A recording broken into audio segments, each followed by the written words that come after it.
We were not totally aware of what was happening at the time. We weren't aware of much. Welcome to Watch Mojo, and today we're looking at TV actors who took legal action against their shows, the creators, or the networks and studios that produced them. Some of these cases include spoilers. They could not respect the women, feminine contribution. Right. Absolutely. Number 10, Rockmond Dunbar, 911. Dunbar appeared in the first 5 seasons of this procedural series as Michael Grant, the ex-husband of Angela Bassett's Athena. I want to tell him. Michael. The therapist said tell them when they're ready. Well, I'm saying that I'm not ready. After going to Haiti with his fiancée, it's revealed that Michael settled down in Florida. In reality, Dunbar exited over the COVID-19 vaccine mandate. Dunbar demanded a religious exception belonging to the Church of Universal Wisdom. When Dunbar was denied, he sued 20th Century and Disney, claiming his contract had been breached and he was owed roughly $1 million. Dunbar not only cited religious discrimination, but racial misconduct as well. It is risky. And I don't know what's going to happen. And there are no guarantees here. While a judge called some claims into question, Dunbar's case moved forward. A vaccine-related lawsuit was bound to happen in Hollywood, although it's ironic that it stemmed from a show called 911. You can't let yourself think like that. Yeah. Somehow I can't seem to stop. Number 9, Timothy Hutton, Leverage, Redemption. Decades after winning an Oscar for Ordinary People, Timothy Hutton played Nathan Ford on the crime drama Leverage. I will ruin your name, I will ruin your company. I will bring down everything you have ever touched. And when I am done, I will hunt you down and I will kill you myself. Where the initial series ran from 2008 to 2012, it was revived as Leverage Redemption in 2021. While most of the original cast returned, the leading man was noticeably absent. Look, it was great. It was fun. It was wonderful while it lasted. But, I was drunk most of the time, to be honest with you. And a little crazy. Yeah, but you were good. You were the best. Before the revival was announced, Hutton was accused of sexually assaulting actress Sarah Johnston when she was a teenager and he was in his early 20s. The same month Leverage Redemption debuted, the investigation ended with no charges. And Hutton has said that he has also filed a complaint with the FBI alleging extortion. The following year, Hutton sued production company Electric Entertainment, which resulted in a countersuit. Hutton cited breach of contract, while the producers argued he withheld information about a potential scandal. 2 years later, an undisclosed settlement was reached. Number 8, The Adult Actors, Modern Family. Modern Family became one of the most profitable shows on TV, largely thanks to the chemistry between its cast. Here we have the Skeptics, the Dream Squashers, the Pritchett's. And here we have the Dreamers, the Artists, the Visionaries. The actors thus united as a family when they sued 20th Century Fox Television in 2012. Heading into season 4, Julie Bowen, Ty Burrell, Jesse Tyler Ferguson, Eric Stonestreet, and Sofia Vergara filed a lawsuit as negotiations over their salaries came to a standstill. Moolah sounds like coolah. Not a word. Money is in the air conditioning vent. Ed O'Neill wasn't part of the lawsuit since he was already making the most money, although the Pritchett patriarch supported his co-stars. After months of litigation, the 5 actors had their per-episode fee raised by almost $100,000 each, along with an increase every season and residual perks. 4 of the show's younger cast members were also given a deserved pay bump. I might be a simple man, but I do know one thing. If a dog don't bark... Okay, I can't listen to him anymore. Case dismissed. Court adjourned. Number 7, Caitlin Sanchez, Dora the Explorer. Hola, soy Dora. Vámonos, let's go. Do you want to go on an adventure with me?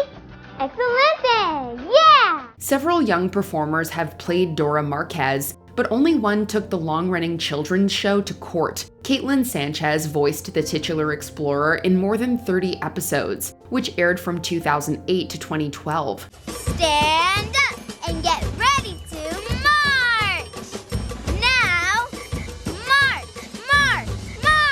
In 2010, Nickelodeon and MTV networks faced a $10 million lawsuit from Sanchez, who felt she had been pushed into signing an unfair contract. Attorney John Balestrieri, who represented Sanchez and her family, persuaded them to take a $500,000 settlement. Sanchez's family ultimately felt cheated by Balestrieri, whom they reportedly owed $200,000. They also had to pay over $100,000 in taxes, among other fees. The Sanchezes tried to overturn the settlement, but their request was denied. Sanchez's days as Dora ended as she entered her early teens. Dora is just a phenomenon that just keeps going, and I'm really happy to be a part of it. Number 6, Nicollette Sheridan, Desperate Housewives. Wow! Get a load of you! You look so pretty. I hardly recognize you. As Edie Britt, Nicollette Sheridan was Wisteria Lane's resident scene stealer for 5 seasons. Edie joins the neighborhood's other spirits following an electrical accident. I died just like I lived, as the complete and utter center of attention. At the time, co-star Terry Hatcher suggested that Sheridan was ready to leave. Yet there were also reports of tension between Sheridan and creator Mark Cherry. The plot thickened in 2010 when Sheridan accused Cherry of assault in a lawsuit against him and ABC. For me, when I spoke out of being the victim of assault and battery, I was absolutely vilified. And I decided to take that legal route. Sheridan claimed that she had been wrongfully terminated after bringing these accusations to the network. At trial, Cherry argued that Sheridan's removal was due to budget and creative reasons, with the decision being made before the alleged attack. The outcome was a mistrial. Despite Sheridan's attempts to pursue further legal action, the case lost steam. Number 5, several cast members. Happy Days. Even decades later, this classic sitcom remains a lucrative brand. That doesn't mean every former cast member is happy. We worked hard. We deserve what's in the contract. There's nothing petty about that. In 2011, CBS and Paramount entered a legal battle with Aaron Moran, Dawn Most, Marion Ross, and Anson Williams, who played Joni, Ralph, Marion, and Potsy respectively. Tom Bosley had died a year earlier, but his estate also participated in the lawsuit, which alleged that the companies owed them $10 million in merchandising revenue. Happy Days also has been one of the most heavily merchandised shows in TV history, and it's been out there for 37 years, and we never got a dime for any of the merchandise. The sticking point was unpaid proceeds from Happy Days slot machines, although CBS argued that the actors were only owed thousands rather than millions. If we don't make this a big enough issue, then the lesson isn't learned, because I think this is something that has to be dealt with across the board. While the claims of fraud were thrown out, the case went to trial and was eventually settled with the actors receiving $65,000 each. Number 4, Gina Carano, The Mandalorian. A mixed martial artist turned actress, Gina Carano landed the biggest role of her career as Cara Dune on The Mandalorian. Cara Dune, Marshal of the New Republic. I heard rumors you might have gone legit. I wouldn't go that far. After playing a significant role in 2 seasons, it was announced that Carano wouldn't return for a third. News broke that Lucasfilm had severed ties with Carano after she compared modern conservatives to Jewish people during the Holocaust on social media. I didn't know that, you get canceled if you bring up the Holocaust in any way, apparently. Carano also made controversial comments amid the pandemic and 2020 election. 3 years after her dismissal, Carano filed legal action against Lucasfilm and Disney, accusing them of wrongful termination and discrimination. Elon Musk bankrolled Carano's legal fight, although a month before the scheduled trial, a settlement was agreed upon. I just sent them everything that I had, and they ended up speaking with X and Elon and explaining the story, and they really believe that we have an awesome... Cara Dune won't be recast, meaning Mando and Grogu aren't seeing her anytime soon. Number 3, Hunter Tylo, Melrose Place. Those who've seen every episode of Melrose Place know that actress Hunter Tylo never appears. However, Tylo was originally cast as Taylor McBride, who first appears in season 5. Before any footage was filmed, producer Aaron Spelling removed Tylo, who revealed that she was pregnant. Just like the vampires as a narcissist is known to be, they'll suck the life energy out of you, so will this business. Lisa Rinna was cast in her place, while Tylo returned to her old job on The Bold and the Beautiful. Think you can handle being the mother of 3 precocious toddlers? Yes, definitely yes.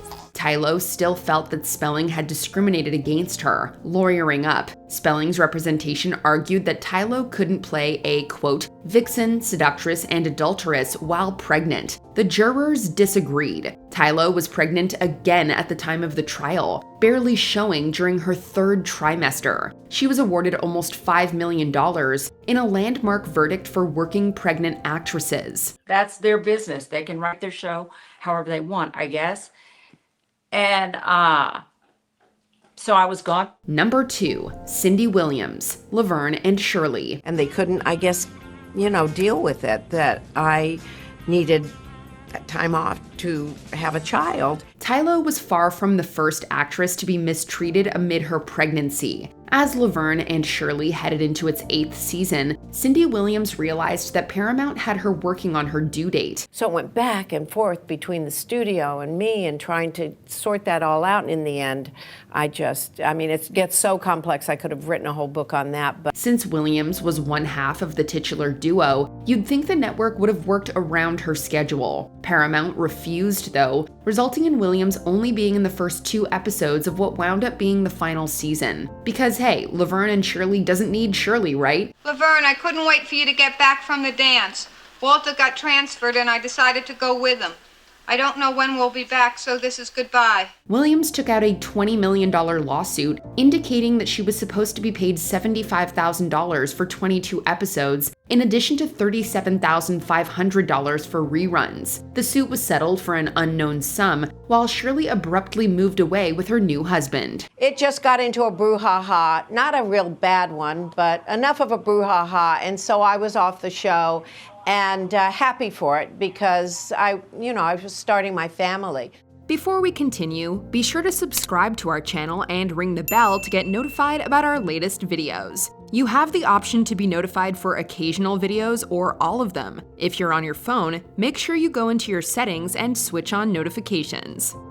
Number 1, Suzanne Somers, Three's Company. This sitcom turned its trio into stars, but John Ritter was reportedly making much more than Joyce DeWitt and Suzanne Somers. And I'm looking around and thinking, why are all the men, including John Ritter, making 10 times more? I didn't know John Ritter was making more at that time. When the time came to renegotiate Somers' contract, her husband, Alan Hamill, insisted that her salary be raised to $150,000 per episode. The network wouldn't go higher than a $5,000 per episode raise, resulting in Somers being fired and Chrissy Snow being phased out.